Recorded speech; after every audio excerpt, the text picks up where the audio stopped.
Hello, it's Bishop Mark. Today is Luke chapter 9, verses 10 to 17. And today is a familiar story to many of you, perhaps, or maybe not. It's the story of feeding many people at one time. And it's familiar because it's a story that happens in all four Gospels. So all four Gospels, Matthew, Mark, Luke, and John, all tell the same story in different versions. So let's hear it. The story of the feeding of the many people. When the apostles returned, they explained to him what they had done. So that's a good reminder that, remember, recently in the Gospel chapter 9, Jesus has sent the apostles out, and now they return. So think of that. It was their first journey out, and how important it was to come back together to exchange stories. Have you ever been in a time where you went on an adventure and other people went on adventures?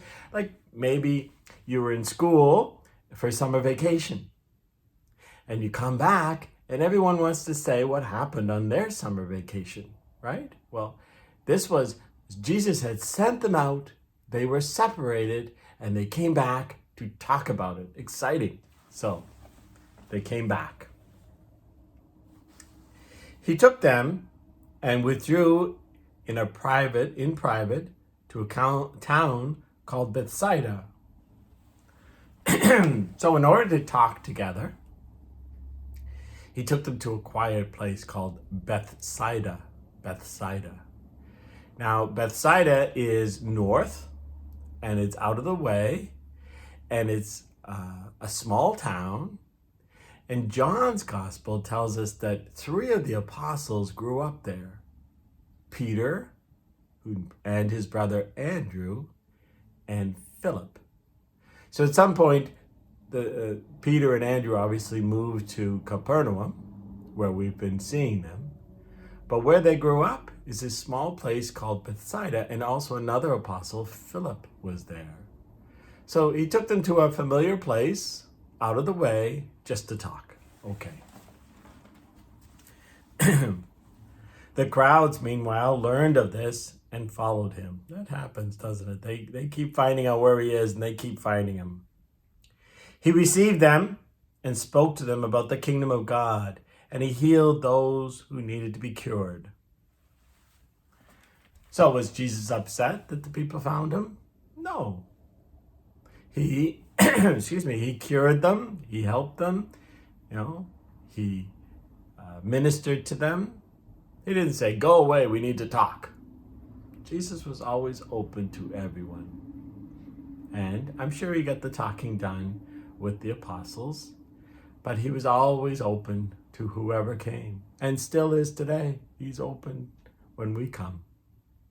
Okay, but the crowds are big, so let's see what happened.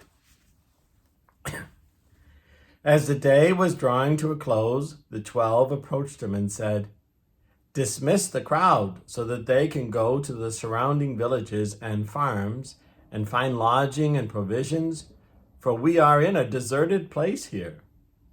So the apostles are worried. Jesus is talking and curing, and the people are all there. They're so excited to see Jesus that they're not even thinking about, what are we going to do tonight? And the apostles are getting more and more worried, so they interrupt, and they approach Jesus in this way. He said to them, give them some food yourselves. So this is a kind of a test for the apostles. He says to them, just give them some food. They're fine. So they're surprised by this, and they say, 5 loaves and 2 fish are all we have, unless we ourselves go and buy food for all these people.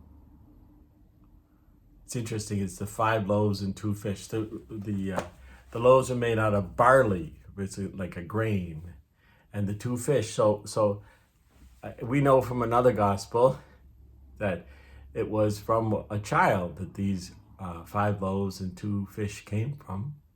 That child had prepared his meal and wanted to share it. And that's all they had. Sounds like the apostles didn't bring any food either. So, how are we going to feed all these many, many people with just this? We don't have enough food. Okay. Now the men were numbered about 5,000. Did you think that many? 5,000 people? Okay, remember now, 5 loaves, 2 fish, 5,000 people. Wow, okay.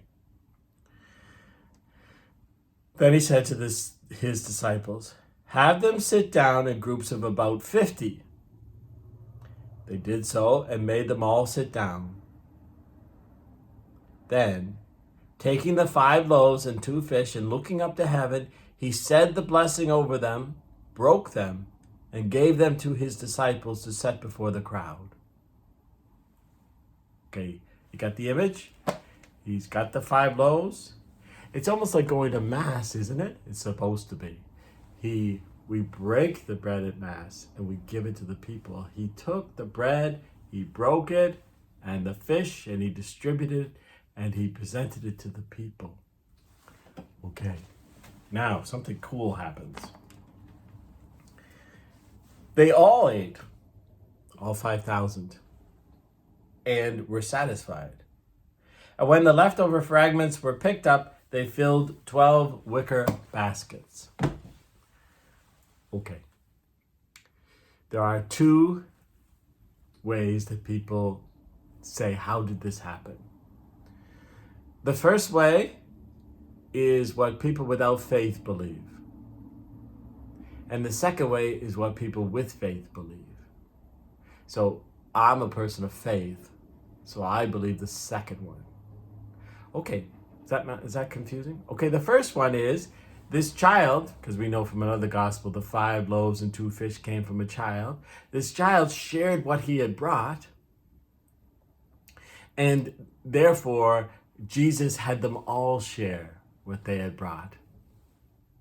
And it ended up they had all brought provisions or food, and they had more than enough.